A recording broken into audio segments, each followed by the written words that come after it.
Bagaimana menyikapi perbedaan pendapat antar ulama?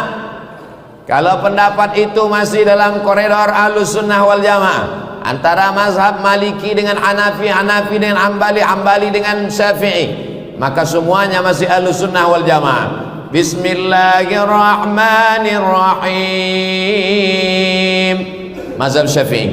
Sedangkan mazhab Hanafi dengan Hambali, bismillah nyesir. Alhamdulillahirabbil alamin. Sedangkan mazhab Maliki tidak pakai bismillah, langsung alhamdulillah. Allahu akbar. Alhamdulillahirabbil alamin. Tapi kalau di masyarakat itu mazhabnya Syafi'i, maka kita tidak boleh mazhab lain kita bawa, karena dikhawatirkan akan menimbulkan fitnah. Imam Masjidil Haram namanya Syekh Abdurrahman Sudais, mazhabnya Hambali. Kalau dia imam di Masjidil Haram, bismillah nyesir. Alhamdulillahirabbil alamin, arrahmanirrahim. Tapi begitu beliau diminta jadi imam di Masjid Istiqlal, apa yang terjadi? Syekh Abdurrahman Sudais membaca bismillah jahar.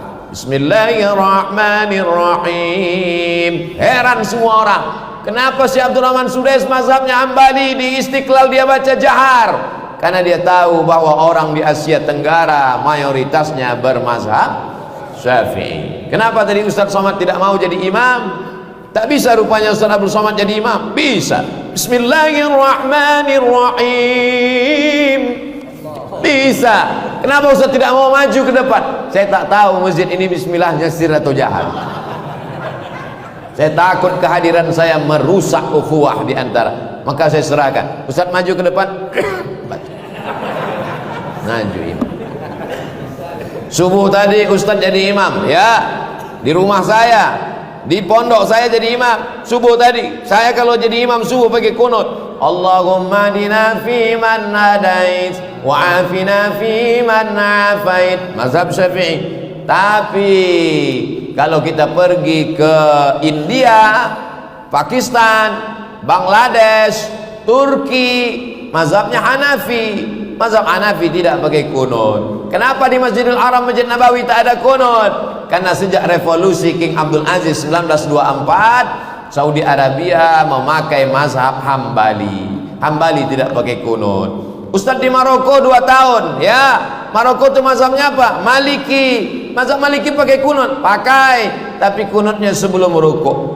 Bismillahirrahmanirrahim.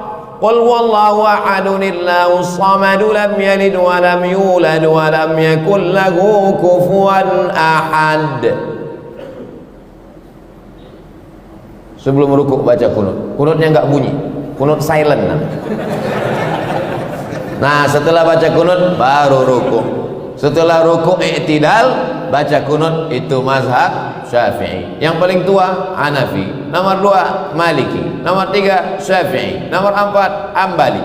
Yang berkunut Maliki dengan Syafi'i. Yang tak berkunut Hanafi dengan Hambali.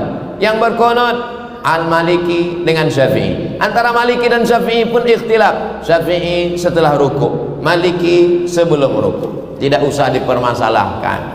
Yang penting sholat. Tapi kalau ikhtilafnya di luar Ahlussunnah wal Jamaah, maka jangan diikuti. Ada teman saya, Pak Ustadz, gimana? Sholatnya pejam mata aja. Kau udah sholat tadi? Sudah. Kok nggak gerak? Ini namanya sholat batin. Kalau ada nanti yang sholat batin, diam aja. Kasih tahu sama istrinya di rumah, jangan kasih suamimu makan. Nanti kalau dia marah, nasi mana? Nasi batin, Mas. Mana ada? Laqad kana lakum fi Rasulillah uswatun hasanah. Nabi Muhammad SAW tidak pernah meninggalkan sholat berjamaah 5 waktu di masjid.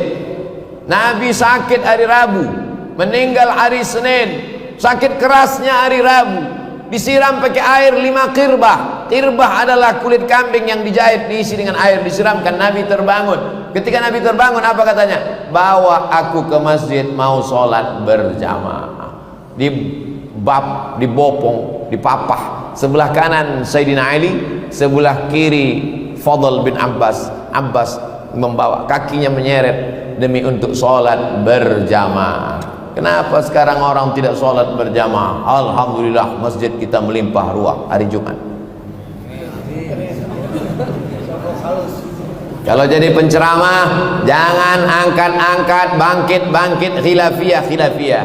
Kalau mau membahas khilafiyah, bahas menurut 4 mazhab. Dari maghrib ke isya, pembahasan kita malam ini adalah tentang masalah wudu, perbedaan wudu Hanafi, Maliki, Hambali, Syafi'i. Jangan satu mazhab diangkat, yang satu mazhab dikatakan bid'ah, wa kullu bid'atin dhalalah, wa kullu dhalalatin finnar. Ini masalah khilafiyah. Maulid Nabi khilafiyah. Kata Imam Ibnu Hajar Al-Asqalani ada dalilnya. Kata Imam Jalaluddin Abdurrahman As-Suyuti ada dalilnya. Jangan mentang-mentang kau punya guru mengatakan tidak ada maulid lalu kau katakan semua orang yang maulid masuk neraka jahanam. Jangan bangkit masalah khilafiyah. Kalau mau membahas khilafiyah, sebutkan menurut semua mazhab.